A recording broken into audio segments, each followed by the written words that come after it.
Hi everyone, welcome to another episode of the Data Standard Audio Experience. I'm your host, Catherine Tao, and today on our show we have David Moskowitz, the Data Analytics Lead for Global Internal Audit at Crane Company.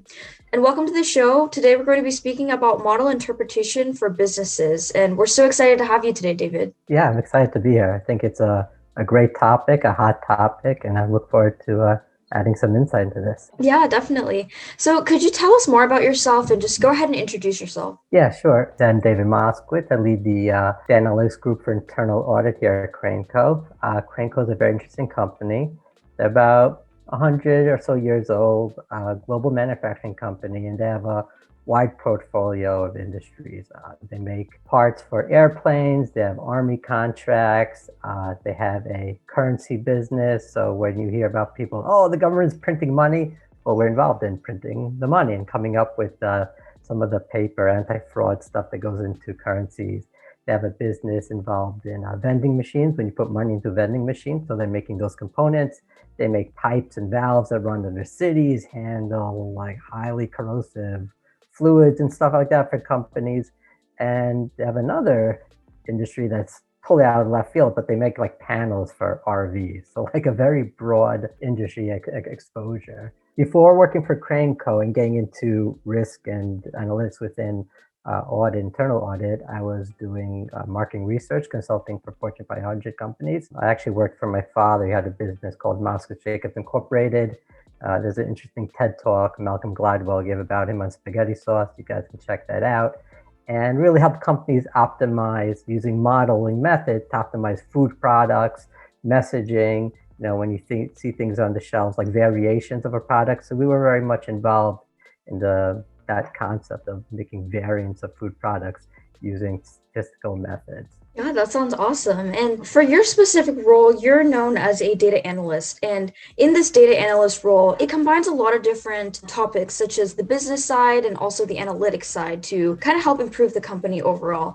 And so from your experiences, can you describe a specific scenario or project or anything like that you use to kind of help improve Crane Co? Yeah, definitely. A recent project I was involved in helping build out was time and expense analytics. It's a big area for companies, how people expensing things and kind of digging into the data to see, are people following policy?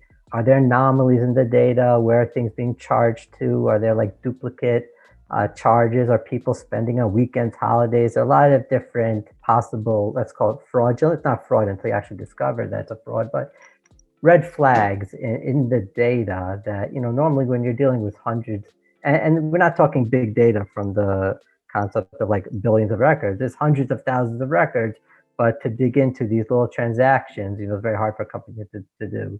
So, pulling data using Alteryx, Power BI, different technologies to run various type of analytics, not data science, machine learning type stuff, but looking for anomalies and strange things in the data to, say like, hey, why is Joe Schmo in this company, spending X amount of dollars on Thanksgiving Day when on the corporate card when we should be home, with family or whatever. Yeah, definitely. And so what are some best practices that you use to kind of ensure that the model is interpretable for everybody within your team? Yeah, so I guess that was like a poor example. There wasn't as much modeling, and definitely a lot in terms of data structures and analytics. But I'll give it. I think it's a similar type of comment, especially in terms of the type of analysis we're performing. So, whenever you're a data analyst, I always tell people, and anybody I work with or anybody I've mentored, you have to put on the business hat and the analytics hat, right? The analytics hat wants to come up with the optimal model, the most fanciest model, whatever you could do to reach that kind of that perfection, the best model possible that you can use, right? But then there's the business hat. What's someone going to do with this? Does the business feel comfortable living with a black box solution where, information goes in, we have no clue what's going on under the hood?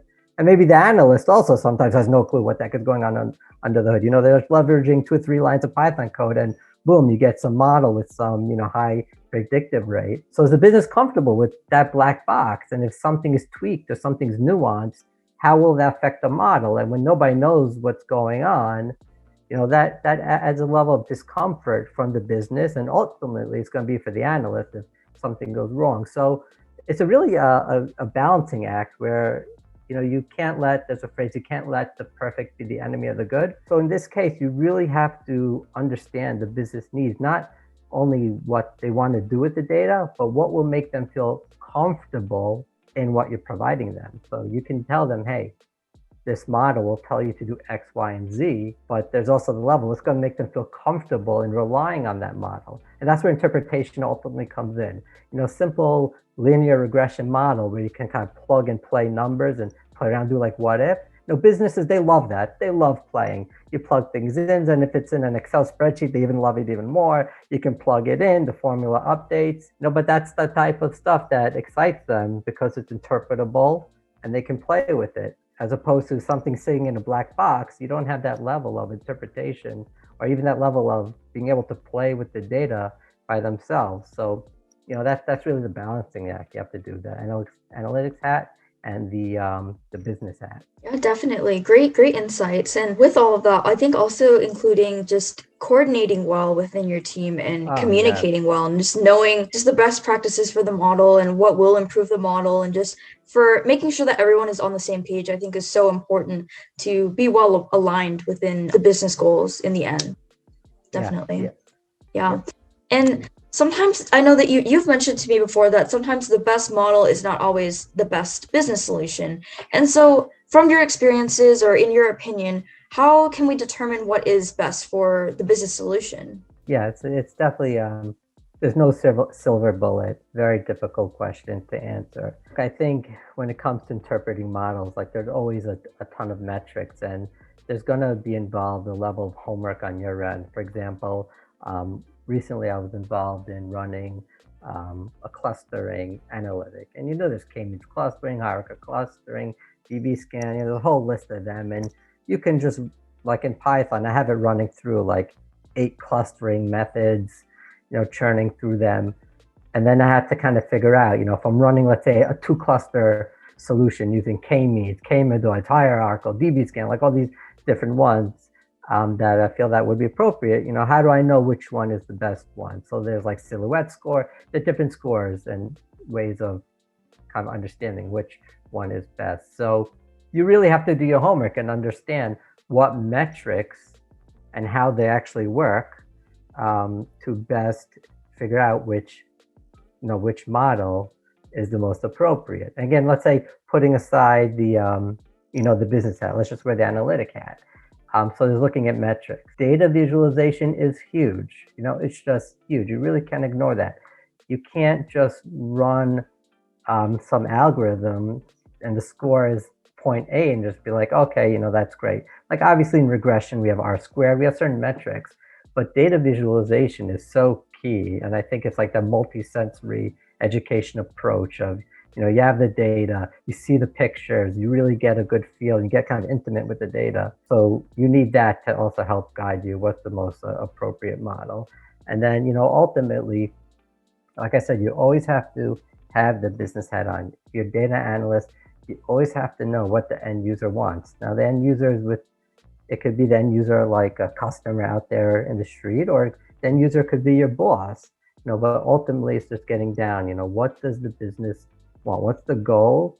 And does my analytic address that goal? And then once you kind of determine the analytic, then it's the homework of just figuring out the metric to evaluate it. Yeah, definitely. And my final question for you is, what are your thoughts on experimental design? And is this an important method to kind of use and that should be widely used? Yes. When I was working like for my father, that's all we did was experimental design. I really feel like it's a lost art, and it's incredibly powerful when you can use it. When you have a structured experimental design to use, so it intrinsically has predictive power to it.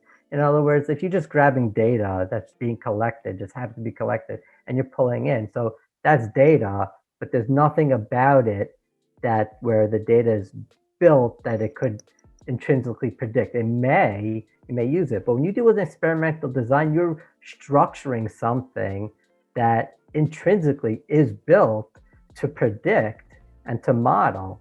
And when you do that, I mean, for one thing is that you don't need, millions of data points. When you have a structured design for analysis, you can get away with much, much, much less. And then, you can have the design that would, if you lay out what you want to do with the data, you can have a design that really addresses that. If you want to run interactions or whatever it is, you can really build something structured. Now, the downside of the experimental design is, usually you have to kind of get people involved. It's not something that's just collected, right? Website data is just collected whether you like it or not. I shouldn't say that. If you don't like it, you can opt out. But it's data that's out there, it's being collected already.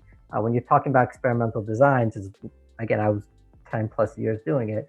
You're talking about getting people, you have that friction of getting people, let's say, take a survey to run through your study. But once you have that data, it's absolutely golden. I'm saying we've helped companies make a ton of money using experimental designs to optimize food products, messaging. And really, I feel like it's a lost art. I think it's been limited to A/B testing.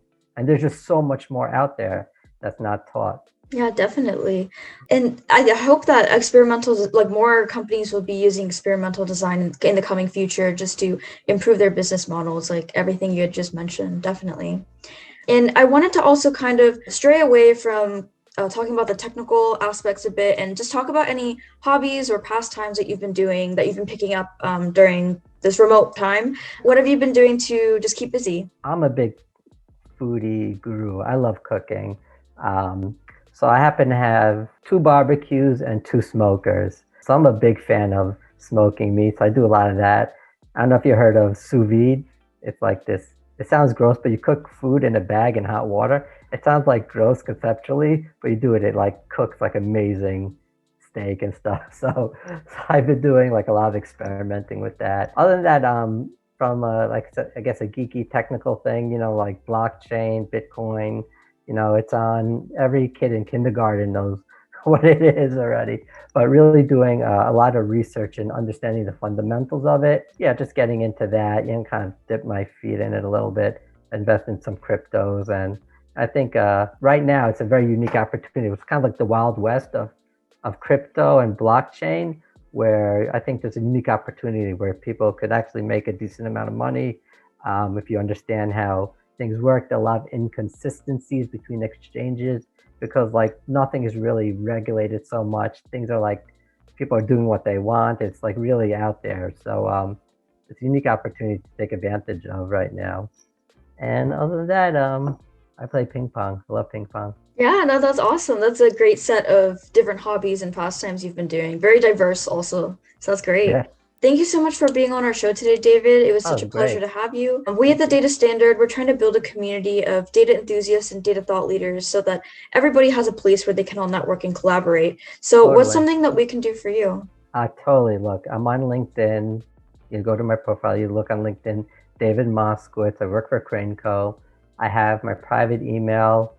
If you click to contact me, my private email is there. Feel free to reach out to me. I've had students, I'm working with 2 students who are in grad school going for master's analytics, where I have some like silo projects, fun projects that I'm kind of working on that I'm collaborating with them to kind of learn analytics and get involved in some Python programming. I love mentoring, teaching. People can contact me, pick my brain. I really make myself open to anyone and everyone because I just feel that collaboration is where a lot of new ideas come out, and you just never know. You help someone this year, 10 years down the line, they return the favor, and that shouldn't be the ultimate reason to collaborate, but that's kind of how we work. That's how the world should work. So contact me, email me, it's all good. Connect on LinkedIn, whatever you want to. Yeah, sounds great. And to our audience, for more information on the Data Standard, you can find us at www.datastandard.io, as well as on our LinkedIn and YouTube channel. And thank you so much once again, David, for joining us. Such a pleasure to have you on the show today. It was great. Thank you.